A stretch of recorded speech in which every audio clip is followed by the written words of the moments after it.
Hi, I'm Kelly Kearney with Starry Constellation Magazine, and joining with me today about his new single, Bounce Back Baby, is legendary glam rocker, actor, and host of the XM radio show Little Stevie's Underground Garage. Welcome, Michael DeBar. Thank you so much for talking with me. This is an honor. Oh, please. I'm delighted to talk with you. I think it's fantastic that anybody wants to talk to me at all. You know, I love it. I love explaining what went down and how it happened and who did what to who. And, it's a beautiful thing. I've lived an incredible life and I'm so grateful to everybody now. If you're not in the now, you're nowhere. I mean, it really is because there's no past, there's no future. I don't really think about it. I only think about these things when I have to. What is Jimmy Page really a magician? What? Yeah, I mean, Well, your list of accomplishments, it's like a mouthful. It only scratches, I just listed a few things and it only scratches the surface of it when it comes to your career. I mean, the influence you've had on the music scene, it's incredible. It's unmatched. Let's talk about right now, though, your upbeat single that's out. You just recorded it with Chris Rogers of the Dirty Gems. It's out now for streaming. How did that come about? How did you get together with Chris? How did it, come to fruition? It was beautiful because, I'm a DJ in Little Steven's Underground Garage and I play his music and I have done for years. And I was so attracted to that whole kind of R&B and horns and harmonies and all the tambourines and, because usually I just like guitar, bass, and drums and I'll go crazy, but he had a certain kind of R&B-ness to it. And I called him up and I said, man, I've got some lyrics. Would you like to, write a song with me? And he said, yes, oh, golden one. Oh, golden one. Yeah, I said, no, sober at the best. I'm right, but and then he wrote this song, and it came back, and we did it via him in Maine, Portland, Maine, and me in Los Angeles, and it was a very kind of like not what I'm used to, which is having everybody at the same place and doing it. It's rock and roll, and magic happens between people, not not instruments, and it worked. Yeah. And it went back and people are really enjoying it. And that's really makes me happy. Was it the COVID that kept you two apart out of the studio and you had to do it virtually? Well, yeah, virtually. Also, he gigs a lot. Yeah. And, and I'm writing a book and doing the show 3 hours a day, and many, many other things that I have to take care of. And so I don't have time to, fly to Maine and do it. I have to do the shows, which is 3 hours a day. And I do extensive information I gather because I've been doing it for almost 10 years. And I want people to know how music is made and why they make it and the substance behind it. So, yeah, but it works just fine. He's got an incredible band. He sends me the track and I sing it. It's Yeah, a simple. I thought the song had this underlining positivity. It just kind of injected a good feeling into my veins. It felt also like kind of a rising from the ashes feeling, which I think in the last few years we've kind of needed that flight out of the muck, so to speak. So, what was the inspiration behind that song? Was it just about time that we had something that felt good, or was there something that was behind it that you and Chris discussed when you were writing it? It's a terrific question. What it's about is just that. We're going to bounce back from the pandemic. We're going to bounce back from fear. We're going to bounce back from the aggravation of these absolute thieves and burglars who are running the universe. And I really despise all these greedy men and women and everything in between. And I wanted to write a song that was based about a relationship that goes bad, but you still can open your heart for love, and that's what the song's about. I made a kind of a statement about it. Of course, it sounds like a simple love song, and simple love songs are my favorite songs. It just happens to be adjunct to the whole notion of the tremendous political problems that we're having in all areas, And I wanted it to, when people ask me like a smart question like you just did, I can then answer about what it's really about. And it's about the mess that we find ourselves in, the chaos that we will bounce back from.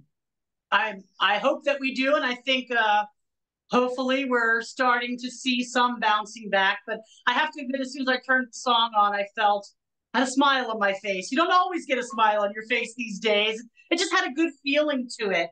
Let's talk about your fans, man. They are access to you through all social media and obviously the radio as well.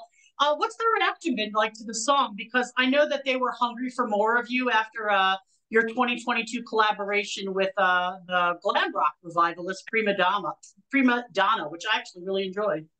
Oh yeah, I love them. I like working with people I don't know. Oh, Because, you know why? Because when I act and do stuff with people, I don't know the cast usually. So it creates an opportunity for me to be somebody else, which I do. I'm an actor. All my life I've had different, scenarios and different characters and portray them villains, high cheekbones, clowns, rock stars, drunk, stupid, all of these things. But what makes it good is that you don't know anybody. So I like playing with people I don't even know. It's a strange feeling, because what happens is when you are in a band, and that's why so many bands break up, is because they see the real you, or you don't show up for rehearsal. Then there's a vibe in you, okay, he's going to be late. All of these horrible things.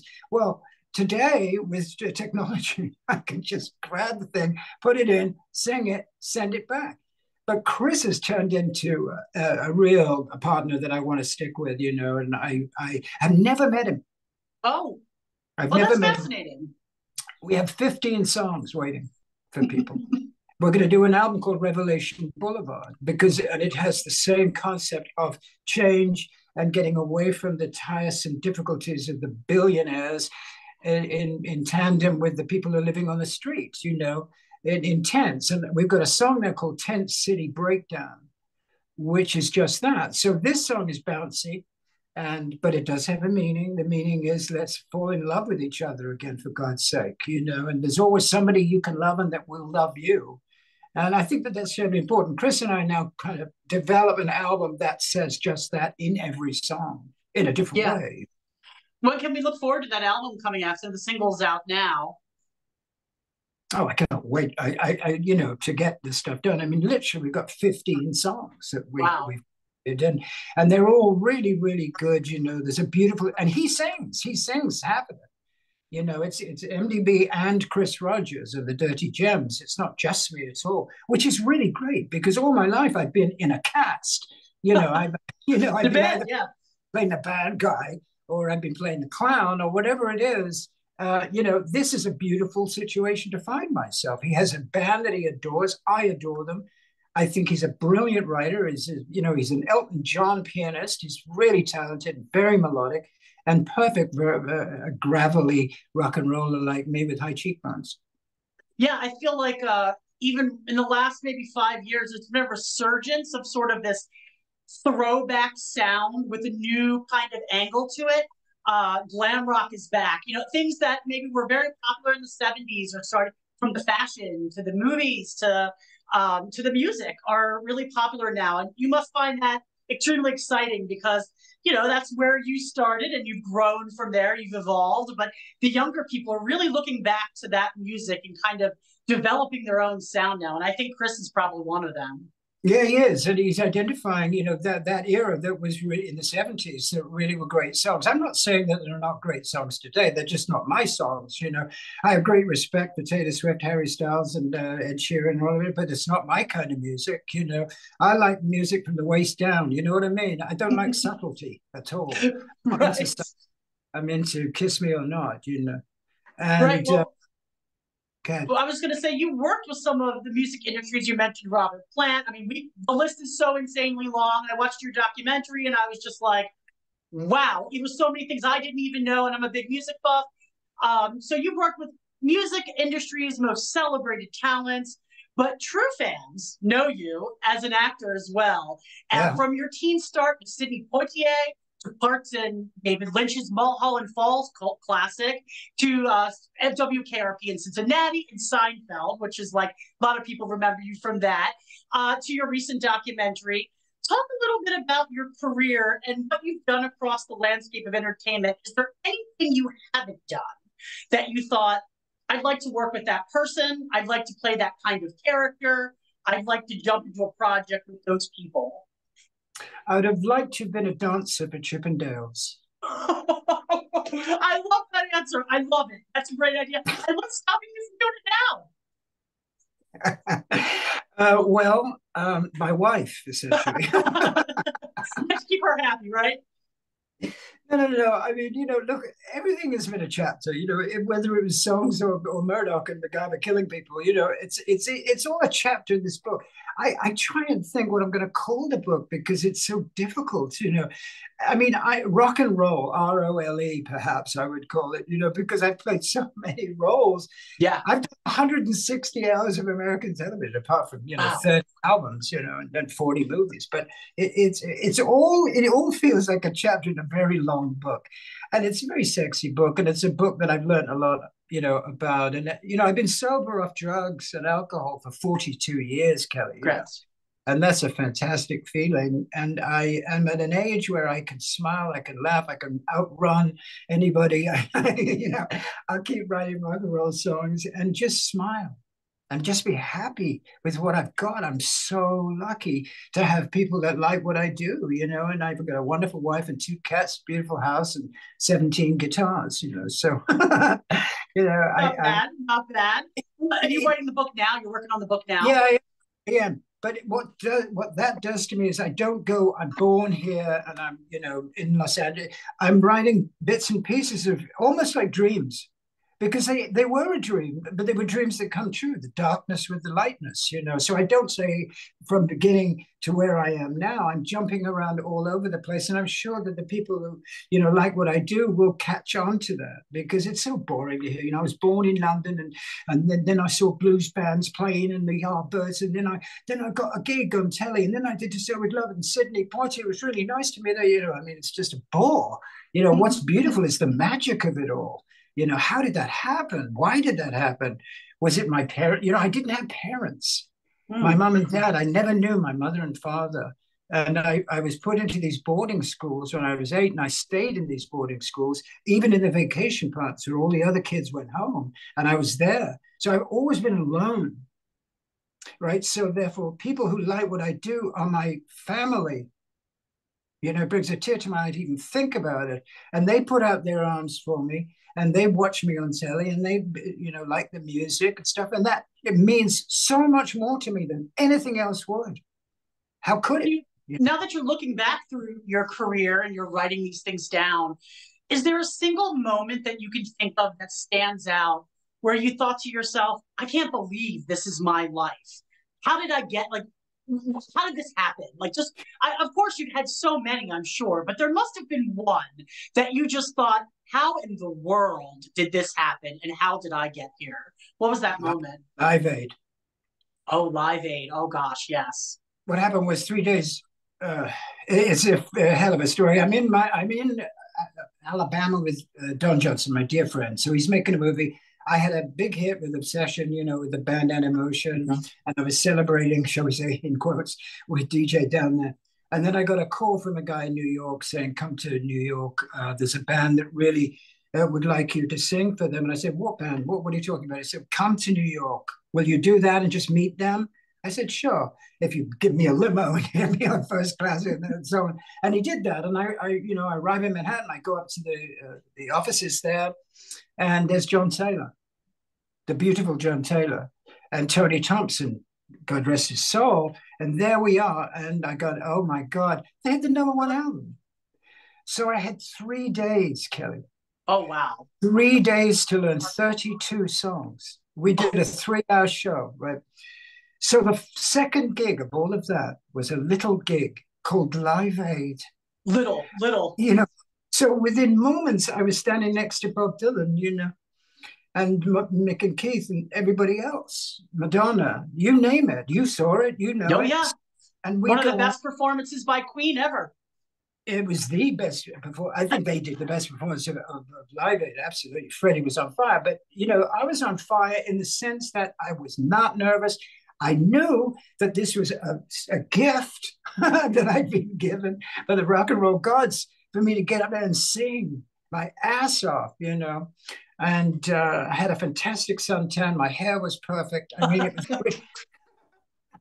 You showed up with a whole look I and the musical did. catalog behind you. You were ready. That was Oh, incredible audience too. I'm sure the the emotion from them was so overwhelming. It's something you probably have never forgotten.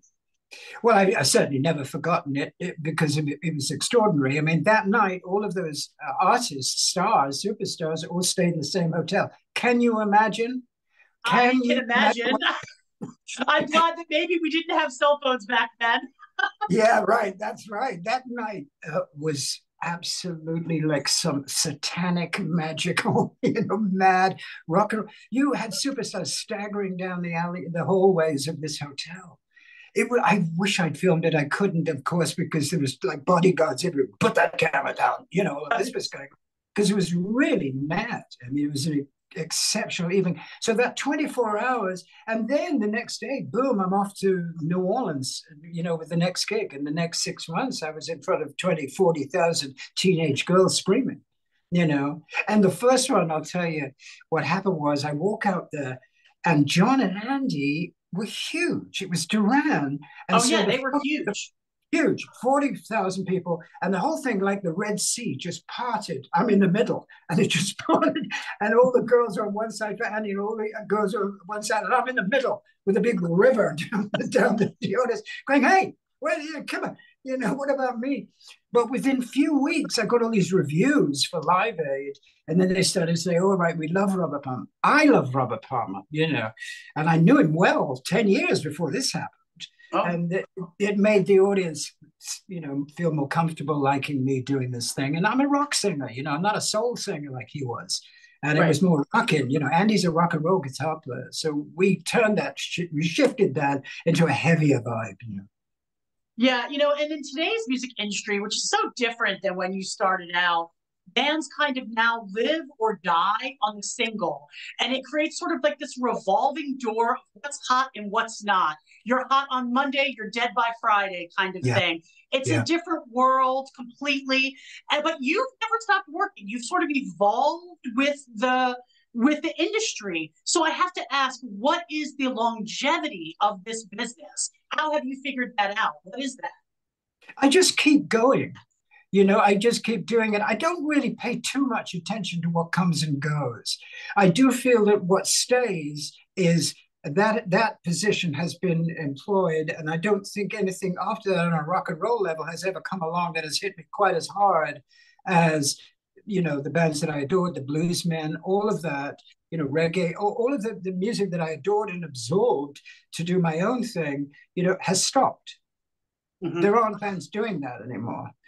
Harry Styles and these people are working with machines and so on. It's fine, but it's not my fine. I like swear. I like nudity. I like love. I like sex. I like the absolute sort of nucleus of what I adore is humanized. It just seems to be sort of created by machine. I mean, it's artificially unintelligent. Put it that way.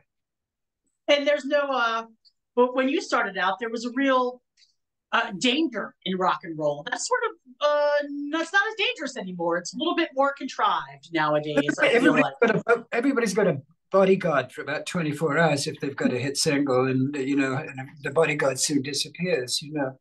People come and go so fast, man. And in the man, I'm calling you man. You're a beautiful woman. thank you, so sweet. Of course, the vibe of this is that your career is short. It's very difficult. You maybe have one or two hits or something, and then you're gone. Yeah. And that's why you've got these catalog bands that stay, and play to enormous audiences because they've got this tremendous catalog, and they don't have any new music. I mean, look at Kiss and any of these bands, the Look at the Eagles. Stones. They're ready to go again. Exactly, and that's but Mick Jagger, clearly has his finger on the pulse of just about everything and knew how to do that, knew how to put this, Hackney Diamonds record out, which is lovely. It ain't got Charlie, and that's a big difference. But it's still wonderful. What is brave and courageous and wonderful about the Stones is they did it at all. They wouldn't have to do that. These guys are worth billions of dollars, but they're doing it because they love what they do, and what they do keeps them alive. I mean, they're 80. Keith's about to be 80 and Mick is, and I'm saying that they're doing it because they love it. And if they love it, you're going to love it. And And people that's still do. yeah, yeah. So I'm just lucky to do stuff. I feel just absolutely lucky to be able to play music that I want to play. Now, Stevie Van Zandt has been absolutely incredible to me as a patron of rock and roll. He's the same. He plays incredible music now, soul music, rock and roll music. And Little Steven's Underground Garage is a real electric church where people go to play and pray, where rock and roll is a religious, spiritual happening. And he believes in that. And, and as a consequence, I became a DJ and I interview all these extraordinary artists. I'm interviewing John Densmore myself in a few weeks about his life. And it's an extraordinary life, and people should know it. Stevie Van Zandt has this wonderful saying, which is, you can have your single in a show today, and it'll make you famous. If you'd done it in the 60s and 70s, no one would buy it. Well, he's a perfect example. I mean, look at him, look at the Boss, the E Street Band, still putting on 4-hour shows every night. It's incredible. And all those songs that have been written over the years, and why not? I mean, we look at James Dean movies, we read the Bible, I mean, sometimes the classics stay classics forever. Yeah, I think so. But the whole notion of commercialization to modern music is just that. When we first started, there were no, people guarding clubs and not letting anybody in, and it was free. I had a tiger that I took on stage with me at the Whiskey A Go-Go, and nobody cared. I did not know that. By the way, tell me about that. It went to the bathroom in the middle of the show. Where did you procure this tiger? I had a tiger. What happened was we pull up in our limo from LA Airport to the Riot House, the Continental Hyatt, hotel, and there's a guy in a funeral car with and this big long black car, and I look in the back of it. We were pulling up behind it. We look in the back of it. It's a tiger. There's a tiger asleep in the back of a funeral car, and the guy driving it looked like Stuart Granger from one of those, like African safari kind of hats. And I go, excuse me, I wonder, what are you doing with the tiger outside the hotel on Sunset Boulevard? And he goes, well, the tiger is the star of a TV show called Daktari, and I'm its minder. I go, and we have 2 weeks off. I said, you're drunk. And he was drunk. And I said, can I rent the tiger for a week? Because we're playing a Whiskey A Go-Go every night for a week. Can I borrow the tiger? And then I gave him a few $100s, and we're surrounded by young girls outside the hotel, right? So I said, come up with us, bring the tiger upstairs. And we went up, and there was no guard saying, get that tiger out of the lobby. It was me half naked, getting exhausted from the flight with, silver hair, which I'd sprayed with paint, couldn't get up. And I got the tiger up to the 3rd floor, and we all had, rooms next to each other, like the Beatles in that second movie from the Beatles. You remember the houses are all together. And the tiger would just roam. I'm not kidding. This is all true. Roam from room to room. Now, I suggest that tiger was on drugs. I think that tiger was on more drugs than I was. And we went to the whiskey, and and I with it, and the people just going, wow, it's like, and I bring it on stage. It is so lazy. It comes on like this. Oh God! So he flops down in front of me and goes to the bathroom. I grab rock and roll, baby, right? I grab a bouquet of flowers from a girl, and I stick it right there. That's the most rock and roll song I think I've heard in an interview yet. That was fantastic. It was pretty fantastic. That is fantastic. From genre to genre across the decades, your career has encapsulated this idea of an ever-evolving music scene. I mean, you've bounced from, television to film to bands to, lead vocals. I mean, you've just been done it all. Besides Chris and this single, are there any other musicians today that have captured your attention that have made your playlist, or someone that you listen to maybe in your car that you're like, yeah, that kid's going places. I can see that kid 40 years from now still rocking it out? Yeah, I mean, Billy Tibbles. Mm. I like Billy Tibbles. I think he's got the right idea as a fun rock and roll writer and performer. He's beautiful. I think he's early 20s, and he could do it, but not many. Not many. In terms of blues bands, rock and roll bands, Rival Sons, I think are fantastic. They're a great band. I don't know if you've even heard of them, but Mm-hmm. they're a good hard rock and soul band, soulful, bluesy. I like that. I just like music that is below the belt, Kelly. Yeah, I use that only to describe it because I don't want to go through the whole thing, of the sexuality of it all. But let's face it, rock and roll it does not describe, sleepwalking. You know what I mean? I It's mean, not rock, nice. It's not always nice. yeah, It's not always perfect edges, right? yeah, edges make a good artist. I mean, if you look at all the great artists, there's lots of fun and lots of that and hits, that are okay. But essentially, if you go deep into an artist's career, you'll see that, they had difficulties in their lives and they sing about it. Now, that I respect. Dylan, obviously, Hendrix, I mean, all of the great ones. Now, you got to remember, I'm 75 years old. So, what am I going to do? Fall in love with Yoshiki? I do think Yoshiki is actually absolutely incredible, and I love him, and my son adores Yoshiki. My son speaks Japanese and is a video game creator and loves Yoshiki. And, so there are certain people that stand out that I like. I like Manskin. I think they're good. I think they got because that singer's got get out of here kind of an attitude, but a bit very graceful. But I like him. I like that band. They're good.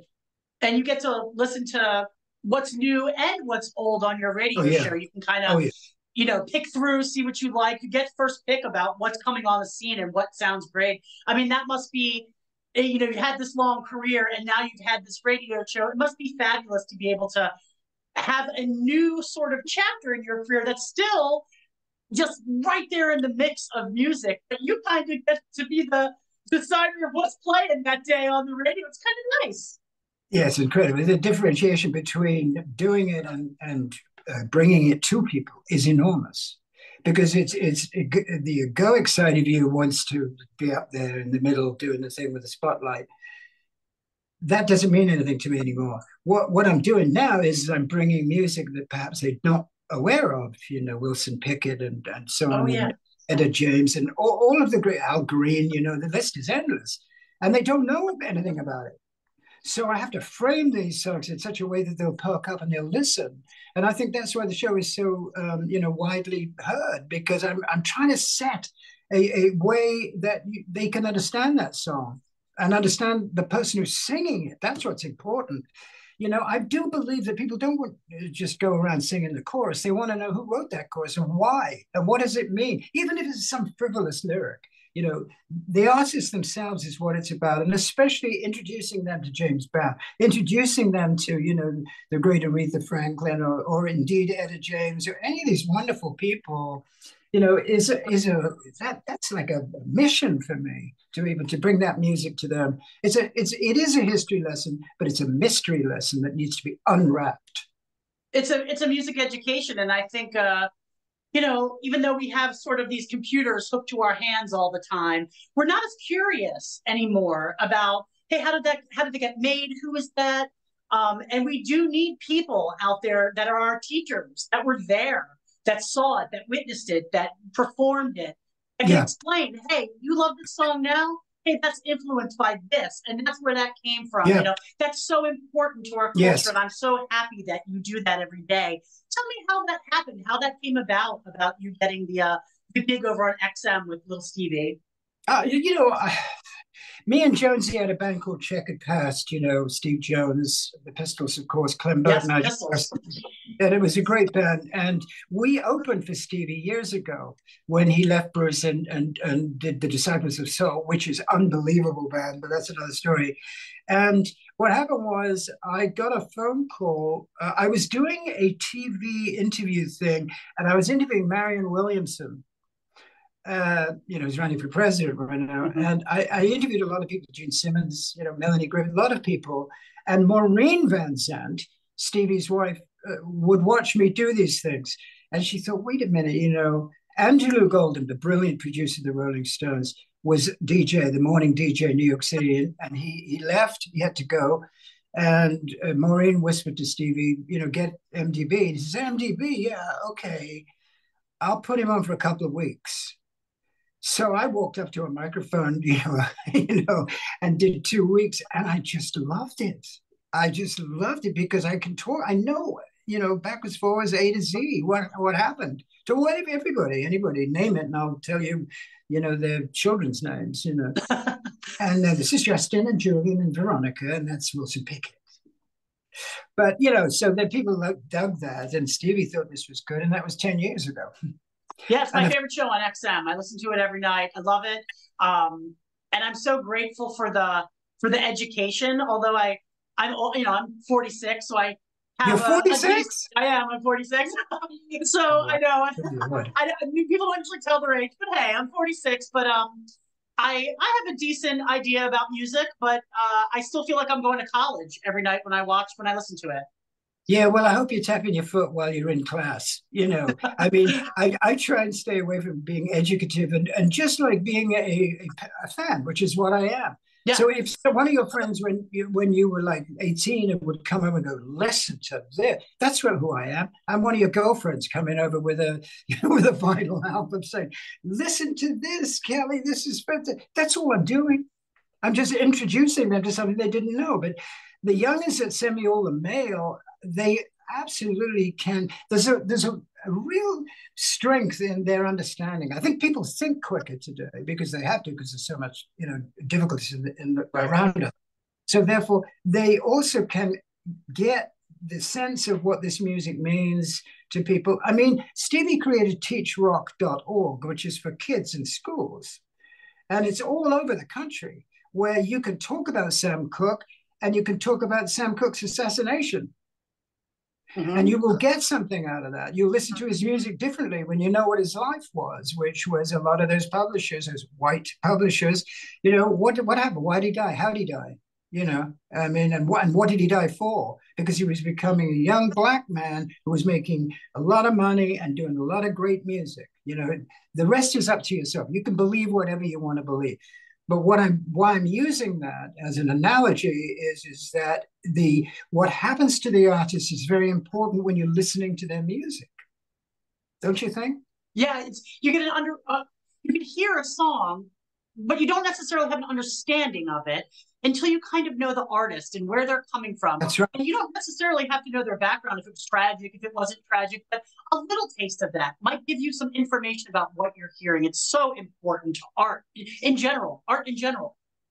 It's like being a great actor. If somebody's impersonating James Dean or somebody's playing the role of this guy, that guy, and that's another thing. But to know that actor believes in those words that he's using, that's what a great actor is, like Joaquin Phoenix, or people that you really believe.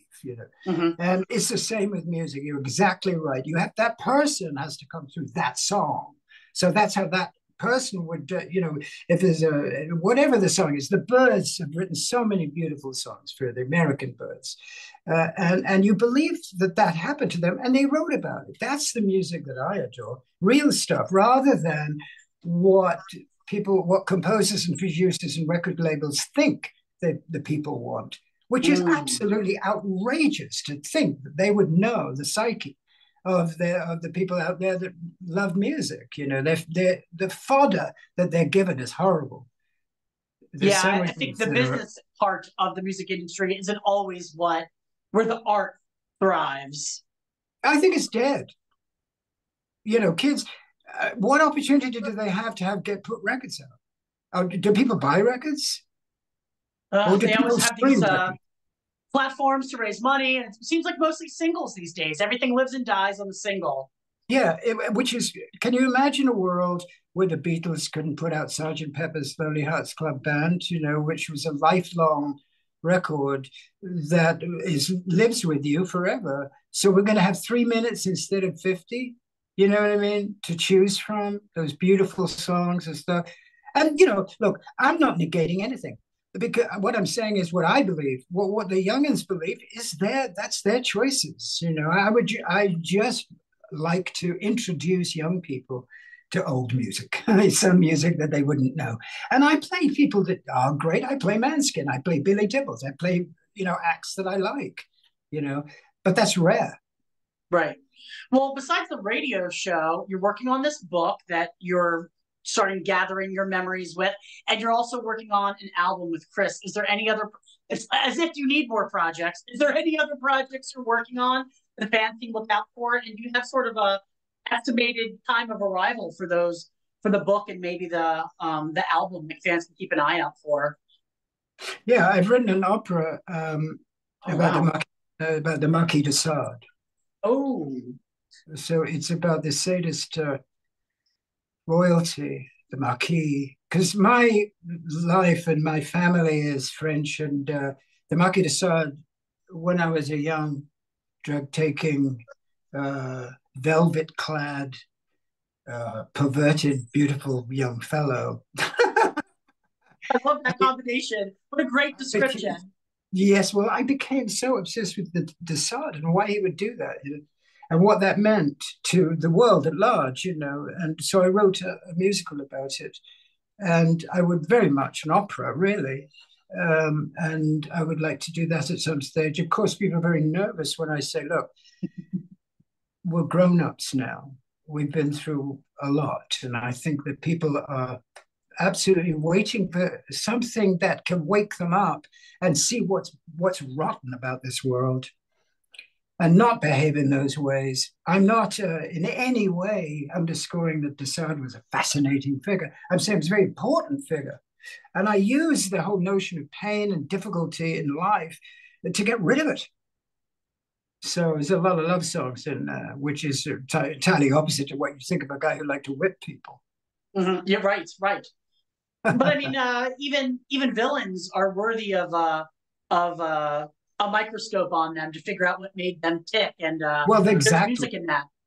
Exactly right. And it's dark. But the way I've done it is rock and roll. So you've got an 18th century, royalty singing rock and roll songs. I mean, it's a very complex thing that I've attempted, but I wanted to test myself. I've written so many songs over these. You can imagine, that's a great hook. I'm not so keen on great hooks. I just like stories that touch and move you. I mean, this current one, "Baby Bounce Back," is a very clearly obvious R&B, joyous piece of music with incredible musicians playing it, and that's beautiful. The de Sade thing is a whole other project. It's a whole other part of my never-ending mind. But that's what I find fascinating about you because in one second we're talking about this very positive, upbeat new single, and then on the flip side, this kind of very dark, Yeah. uh, kind of villain character from history, and how you're putting music to that. There's a constant evolution with you that I think earlier I asked what was the secret to longevity. I think that's the secret to longevity. Your ability to switch and find different interests in different areas and create from that is what keeps artists going. What Yeah, keeps people wanting to watch that, listen to that art. yes, yes, and it's wonderful. I don't care if 3 people listen to it or 3 million listen to it. I just want somebody to listen to it. And if you don't get lost in the think of success and honors and medals and crowns and trophies, that's not my life at all. I have all of that. And all of the trophies in my life are Miss Pamela, my dear wife, Pamela Des Barres. I'm with the band Fame, my wife, and even my first, all 3 wives, I adore them. They're fantastic, fantastic people. And they were all parts in our life, my son, my cats. I don't think about the populace. I'm writing this for just me and you, Kelly. It's me and Right. you right there, right now. And that's it. That's the only thing that matters to me right now. Nothing else matters than you and me right now. That's it. And their fans, they have been so loyal to you across Yeah, the they I really saw have. them as soon as I said we were going to do this interview. They were so excited about it. They're very loyal. Is there something that you would like to say to them who have just followed you everywhere? It's very simple. It's 3 words, I love you. I love you, and I always will. And I mean that from the bottom of my heart. I mean, I really get touched by how people see me, It's a beautiful thing, and I love them. What can I say? For a rock star who's been just killing it for we won't say how many decades, you're very humble, I have to admit. Yeah, I mean, I'm lucky. I had a very difficult childhood, and it taught me early on what wasn't cool, and that was letting people down. And I try and give everything I've got to everybody I meet, and have nothing in between. There's not no posturing. We live in a world that is really a bunch of statues, and people come to the statues and put bouquets in front of them. And these people that are statues are running a world with such evil, demonic way that we are so divided. What I say now is vision, not division. Hmm. That's what I believe in. I don't believe in the class system. I abhor the notion of people in the lower conditions, and I abhor the people that live on $500 million yachts, you know, because that is not a vision of love. I mean, either we're going to listen to John Lennon or we're not. I mean, all you need is love and a lot of work. And a lot of work. Well, you have put in more work than maybe anyone I've ever interviewed, to be honest. It was such an honor to speak with you. I thank you so much for talking with me, Michael. And it really was an honor because when I had watched your documentary and I was kind of fascinated with it. And I was just kind of looking through your catalog. And there were times when I was like, oh yeah, I remember that. Oh yeah. It just seemed like it was such an array of work to go through. And then there was little snippets like, oh, I forgot he was on Seinfeld. Oh yeah, there was all these little things that kind of popped in my mind. And from the music world and the television world, we thank you. Oh, bless your heart. Listen, in the younger days, I would say, who do you want me to be? Who do you want me to be? Well, the truth of the matter is, I'm just going to be me and accept that. And I haven't for all these years. When that documentary came out, and that was the hook of Obsession, the song had said, "Who do you want me to be to make you sleep with me? You got an obsession," which I wrote with the great Holly Knight. And that "Who do you want me to be" has stuck with it. It's stuck with it because I'll be whatever you want me to be. But that essence is just me. I'm not going to change for somebody else. It's going to be the same thing with you. I'm talking to you, we're really imaginative and wonderful questions, and it's been a blessing to speak with you. And that's the kind of life I want to live. That's the kind of life I want to live too, Michael. And I thank you so much. It's just been a pleasure, and I know that the fans are gonna gobble up anything that you put out, whether it's the Marquis de Sade opera, whether it's the book, which I can't wait to read, to be honest, Yeah. and the full album, 15 songs. Give it to us. When is it coming? Thank you, Kelly, so much. I'm so glad to, and so lovely to talk with you, and I'm sure if we went to dinner, we'd be talking about the same stuff. Absolutely. I'm And not here honestly, to, fans. yeah, I mean, I'm not here to entertain anybody. I'm here to maybe just give them an insight into, you know, me. And that's refreshing, I think, to get the truth out of somebody. And you obviously can do that. And that's perfect. Well, Parfait. thank you so much. And fans, obviously, go check out the single. Go listen to it. It's on every streaming platform right now. Wait Yeah. for the album to come out. It's coming. And if you want to hear more from Michael, every Tuesday through Saturday at midnight, he's on Channel 21 XM Radio. You can listen to Little Stevie's Underground Garage, get a little education in music, tap your foot, get a little taste of Michael and what he loves, and feel that music in your heart because boy, it does heal. It does heal, and we need that now more than ever. I'm so thankful you stopped by and talked to me today. It was such an honor. Thank you so much, Michael. My pleasure, my love. Good luck to you, and I hope our paths cross soon. I hope so too. Thank you so much. Bye. Bye.